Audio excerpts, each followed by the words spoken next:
Okay, welcome back. Again, I'm Shannon with Stack of Stones. This is the second in a four-part series, so if you didn't watch the first one, go back and do that because they're all going to build on each other. A reminder to those of you who did, in our first video, we talked about the goal of a resilience routine being connection, and that we're going to get there through a process of testing and iterating. Okay? And this one, I'm going to work through a couple different categories to help you kind of assess who you are and what you need. So we're all very different. All of our resilience routines are going to be different, and they're going to be different on different days, depending on what's going on. So the most important thing I need you to do is I need you to understand yourself so then you can apply the appropriate pieces of your routine, okay? And we're going to start by going back to geometry. If you remember from high school geometry, there's this idea of congruence. So there's angles on this note card. You can obviously see that I am very fancy with a very high video production budget. So you get note cards. These two angles are congruent, right? If they're congruent, it means they're the same. And so I use this idea of congruent because what I want you to think about is the pieces of your life that feel like they fit. The pieces of your life that are comfortable. Maybe if you've ever heard that sense of flow, right? A place where you get into that sense of flow. Then the flip side of that is I want you to think about the pieces of your life that are incongruent. They don't fit. You don't like these activities. And what we want to do is we want to work through a process of balancing those. So I'll give you an example. I'm a therapist, right? It is very congruent for me to spend time with clients. I enjoy clients. That is a congruent piece of my job. The administrative piece of it is incongruent. I don't like the admin piece. It sucks the life out of me. I hate it, and I feel grumpy and exhausted when I'm done. Okay? Congruent people, incongruent spreadsheets. That's a piece of me. That's pretty common with guardians. I don't talk to a lot of guardians who are like, oh yeah, I love charting. It's my favorite. Okay? So what I want you to do is I want you to think through life and think about some different areas of congruence versus incongruence. My preference would be is that you actually have a pad and paper and you're writing this down. So in order to truly build yourself a resilience routine, you're going to have to put some elbow grease into it. Really write some stuff down, think about it, test and iterate like we talked about, okay? So what I want you to write down is a couple different categories. So work, adulting, and people. These are areas where we want to really think about what is congruent versus incongruent. So within your job, obviously there's stuff that you need to do even if it's incongruent. What is it? Write out what is really kind of life-giving to you and what is really life-draining to you. Same thing with adulting, right? So we're all grown-ups. We all have to pay our bills and do our laundry and go to the grocery store. Which pieces of that are okay, right? Some people love to cook. Other people hate to cook. Some people like to fold clothes and get everything put away. I am not one of those people. Good on you if you are, okay? What pieces of being an adult do you really enjoy? And then be careful, right? Don't write this list and then put it on the fridge. But who are people in your life that are congruent and incongruent? We all have relationships that, again, make us feel really energized and filled up or kind of suck the life out of us. What we need to do is identify it, and then I'll explain what we do with that. Okay, so if you need to pause and take a moment to do that, go ahead and do so. Because what we're going to move on to is you've got this list of congruent and incongruent, and I want you to look at the things on the list, and what we do is we figure out what can we limit, right? So if you have a person in your life that's really incongruent, can you limit your time with them? If it's your boss, maybe you can't. So the things we can't limit, right? So you have to do your laundry, you have to do your paperwork, all that stuff. Instead, what we do is we try to balance it. So for me, an example is I hate the admin stuff. And if I save it all up till the end of the week and I end up doing it all on a Saturday or something like that, that's worse. Then we've got hours of admin on a Saturday and I am far grumpier. Part of my routine, if I'm really staying focused on my routine, is I get my admin done every day. Then it's more of a 15-minute task. I can get it done, I can give myself a high five, and I can head home for the evening. So part of my routine is knowing that if I do not keep that balanced and spread out, it is a drain on my mental energy, okay? Likewise, things like I'm a fan of bubbly waters, right? So I always go and get myself a bubbly water while I do the admin. I do it, like I said, at the end of the day, so I know that I get to go home at the end. Anytime you can kind of balance out the incongruent tasks that you have, it'll be better. And then finally, prioritizing. I want you to think about how you prioritize what's congruent. So again, there's this idea that as we become adults, we squeeze out the pieces of life that are really life-giving to us. We tend to put them at the bottom of the list.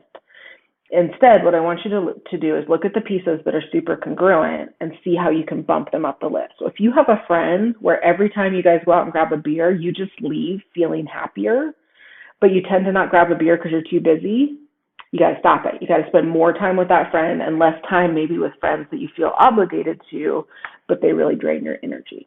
Okay, so the second thing I want you to consider is what I call your vert needs. Are you introverted or extroverted? So being introverted doesn't mean you hate people. It simply means you are energized by being alone. So if you are an introvert and you go to a party, you may have a very, very good time, but when you leave, you're tired. And what you want to do is you want to go spend some time alone.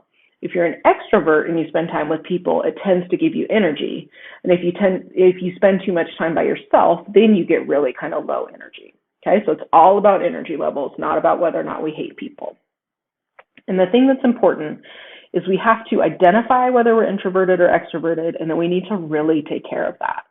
This isn't fake. This isn't made up fluffy stuff. Like, we need to address our vert needs in order to stay healthy and well. I am pretty dang introverted, right? And I spend my life talking to people in my office. That's my job, which I love, right? Going back to this idea that I enjoy people, but if I don't counterbalance that with time by myself, time doing something quietly on my own, this would be verified by everyone in my life, I get real grumpy. I also get a little bit foggy. I get snappy. I find that I can't live my life well if I don't have that time by myself, okay?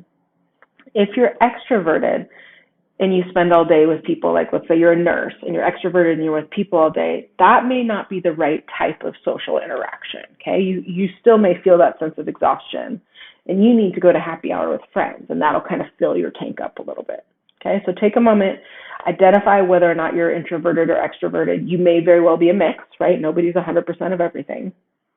But identify where you find that energy. And then what I want you to do is I want you to kind of go through the same process. How can you limit the pieces of your life that are draining? Okay. The places we can't limit, how do you balance it, right? So if I know I have a bunch of really social stuff to do, like my kids got a lot of sports stuff or something like that, I am actively looking at my calendar and making sure I'm putting in time by myself, okay? Oh, sorry. My dog's in here and he's on the move. He's staring at me. Dogs are good. As a part of your resilience routine, if you have a dog, it's a very important part. Okay, and then just like congruence, I want you to prioritize what you need. So it's hard for me sometimes to spend my day with clients and then go home and tell my family, hey, I need to go spend half an hour by myself. Sometimes that feels mean or like I'm a bad mom, but I need it. And so I have to prioritize that need so that I can be a healthier, kinder human being for the rest of the evening, okay? Okay, so identify what is congruent and incongruent, identify your vert needs, and then the final piece I want you to really think about is your sensory needs. So sensory needs refers to our five senses, okay? And we're different. We're all different. Some of us really have high sensory needs. We like loud inputs. So if you like loud music, if you like to go to concerts, if you like high impact workouts, right? So you're going to CrossFit or you like to go to kickboxing, something like that, and you find it really energizing. That may mean you have some high sensory needs. Some of us have really low sensory needs. Okay, so if you get super impacted by lots of bright lights, loud noise, I'm really low sensory. So if I'm in a really loud environment, I need to kind of recover from that a bit. It's not my happy place to go to a concert or a big sporting event. Okay. Just like with our vert needs, our sensory needs are real. It's a very real thing. And it's how we soothe our central nervous system. It's how we give our mind and our emotions a chance to recover. And it's how we truly figure out how to rest.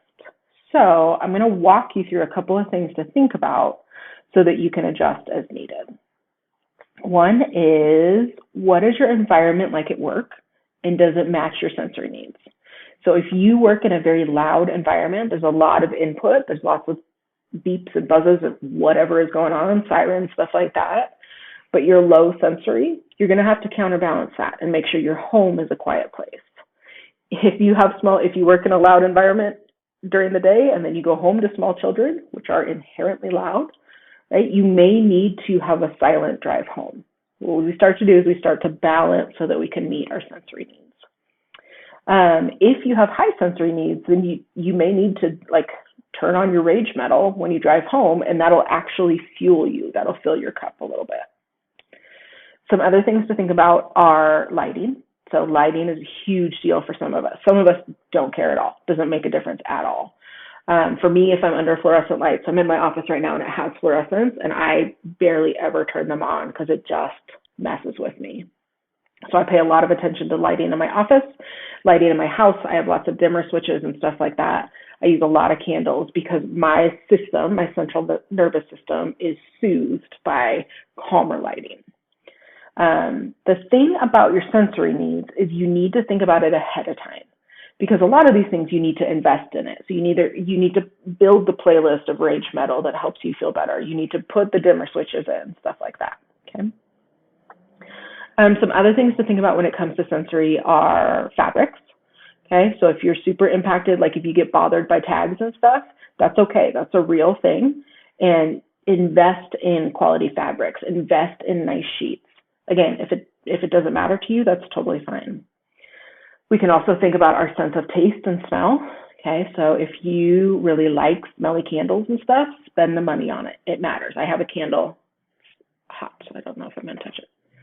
I have a candle burning while I do this right now because I like both the light of the candle and the sensory piece. So it's important that we address those needs. It truly matters. It seems silly to have a little candle, but it's how we take care of ourselves. If you are high sensory, you need to be getting that high sensory input. So music is one way. Another way is exercise. I want you to think about anything that gives you a sense of impact. Okay, so hitting golf balls, batting cages, chopping wood, punching bag. All of those things give your system a sense of input, and that's a legitimate need. My son is a very high sensory person. He recently broke his arm and hasn't been able to play sports, and I can see the impact on him. So we're integrating other ways we can get some of that high impact in without, hurting his broken arm. Okay. And then the final place that you can really think about your sensory needs is taste. What kind of flavors do you like? So I am very low sensory in most areas, but I'm high sensory with flavor. I like spicy foods. I like strong flavors. I like IPAs. I like whiskey, right? These are the kind of things I enjoy. So I'm paying attention to making sure I'm getting those high hits of flavor on an ongoing basis, but also, so I'm not going to do it as much in this particular training. I have one that is specifically for shitty days. So go watch that one and prepare for your shitty day plan. But one thing is if I have a really hard day, I'm going to pay attention to maybe having a spicy meal, maybe making sure I go get a really good locally brewed IPA so I can enjoy the flavor and that intensity because it truly soothes my system. Okay. So those are the three areas we're going to cover in this training. I want you to think about what is congruent versus incongruent for you. I want you to think about your vert needs, and I want you to think about your sensory needs.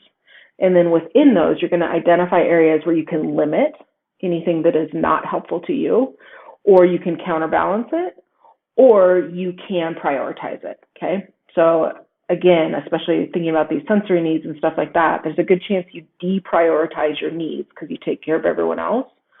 You got to take care of yourself by prioritizing those things that soothe your system and make you feel healthy and well. Okay, that's it. In our next training, we are going to talk about some basics and play, which I'll explain when we get there. Okay, thanks.